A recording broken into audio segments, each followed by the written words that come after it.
Hello friends, आज हम CTET special questions आप लोगों के सामने प्रेजेंट करने जा रहे हैं, जो कि बहुत ही इंपॉर्टेंट क्वेश्चंस है। ये खासकर सीडीपी से रिलेटेड ये क्वेश्चंस है। 30 क्वेश्चन पूछे जाते हैं। तो चलिए देखते हैं। पहला क्वेश्चन इस प्रकार से है, क्रिया प्रसूत अनुबंधन सिद्धांत का प्रतिपादन किसने किया? तो इसका उत्तर होगा स्किनर ने। संबंध प्रतिक्रिया सिद्धांत में पैवलव ने प्रयोग किया, यानी किन चीज़ों पे पैवलव ने प्रयोग किया था? तो वो था कुत्ते पर। सीखने का प्रयास व मूल सिद्धांत दिया गया, किनके द्वारा दिया गया? तो ये था थॉर्नडाइक के द्वारा। सीखना व्यवहार में उत्तरोत्तर समंजन की प्रक्रिया है, यह कथन किनका है? स्किनर का। नवीन ज्ञान मतलब नया ज्ञान तथा नवीन प्रतिक्रियाओं के अर्जन करने की प्रतिक्रिया अधिगमन प्रक्रिया है, यह कथन किनका है? तो यह कथन वुडवर्थ का है। सीखने का सर्वाधिक उपयुक्त अर्थ है, यानी सीखने का जो सर्वाधिक उपयुक्त अर्थ है वो है व्यवहार में परिवर्तन। बच्चों के सामाजिक विकास में विशेष महत्व रखता है, वो क्या महत्व रखता है? विशेष महत्व? तो खेल।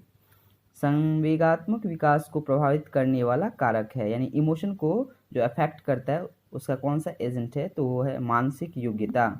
पूर्व संक्रियात्मक अवस्था का आयु समूह है, जो कि ये 2 से 7 वर्ष का है।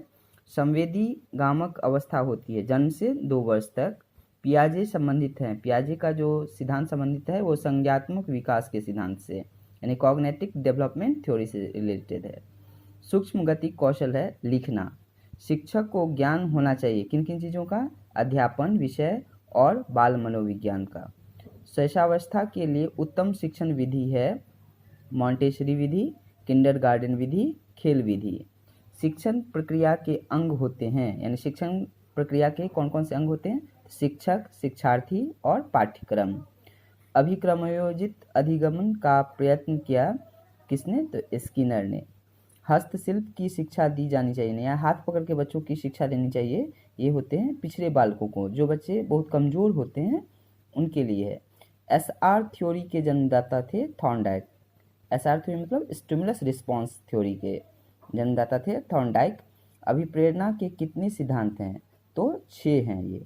मनुष्य को लक्ष्य की तरफ बढ़ने के लिए कौन प्रोत्साहन प्रेरित करता है? तो उसको बोलते हैं धनात्मक प्रोत्साहन, यानी positive reinforcement. That's all. Thank you.